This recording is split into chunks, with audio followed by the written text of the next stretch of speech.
Peace and all good from Franciscan Media. I'm Father Jim Sabak, and this is the Inbreaking of the Word. So we've come to the second Sunday of Lent, our beginning of our second week in this great Lenten season. This is the 8th day of Lent. Remember, just a little refresher again, we begin counting the 40 days on that first Sunday of Lent, which has led us now to the 8th day. Those days after Ash Wednesday are simply that. They're days after Ash Wednesday. They are to get us ready for the Lenten disciplines of prayer, fasting, and almsgiving. And so once we've got those all under our belt, at least an idea of them, we can now move fully into the Lenten season itself. So 1 week has passed, and now we go into the second week. Just like in that first week, the first Sunday of Lent is always Jesus in the desert being tempted. The second Sunday of Lent every year is the transfiguration of Christ on Mount Tabor, within the region of Galilee, with Peter, James, and John witnessing this. There's nothing in this reading, there's nothing in the prayers for this Sunday or even for these weeks. In the weeks, there may be some mention of penitence or whatever, but on these Sundays, these readings are not concerned with penitence, not concerned with confession, not concerned with, again, making sure that you're sorrowful for your sins, that you're begging God for forgiveness, that you are guilt-ridden and whatever it is because you are horrible human beings.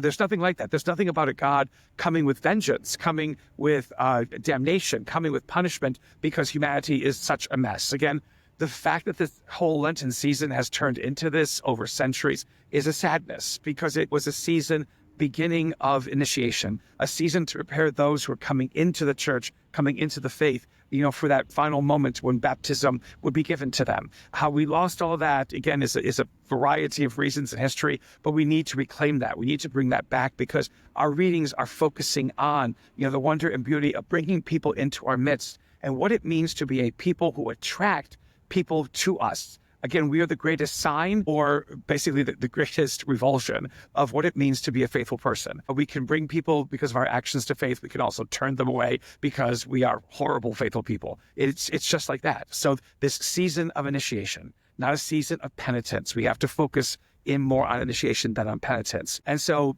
again, this Sunday brings it home in so many ways because, again, what Lent is trying to do is help us remember who we are and to who it is that we belong. Focusing upon penitence and sinfulness or whatever it is nothing but navel gazing. We are looking down all the time, and we cannot look up, we cannot look out, we cannot see the wonder of God in creation around us. And that, again, is where we are called to return to, called to remember, called to re-engage really in our lives. And so Transfiguration, in Luke's gospel, Jesus takes Peter, James, and John to this Mount Tabor, and upon it, he is revealed as a dazzling person. He is revealed in all his glory. His clothes become dazzling white. He becomes as bright as the sun. It's amazing. It's fantastic. And Moses and Elijah come and begin to talk to him. So again, there's three individuals on this mountain. Peter, for Peter, James, and John, this is all too overwhelming. And Peter becomes nutsy and crazy, as he usually does, and basically wants to turn it into a circus sideshow with 3 tents. And he could put Moses in one, Elijah in one, Jesus in another. And people can come to visit and maybe even make money. And that's how you make money, whatever it is. But again, it's not. What becomes important about this is what is said. As the apostles are trying to, fathom this and wrap themselves around it, the voice comes from heaven and says, "This is my chosen son.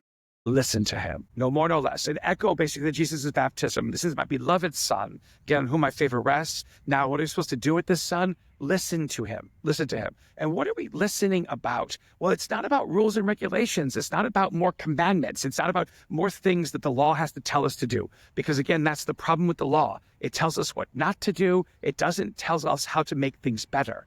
This is where Christ again comes to help us make things better. And it's not about laying down new rules. It's about embracing our humanity and living it out as best we can. And so what are we supposed to listen to? Again, God's promises, which are abundant and which echo throughout creation.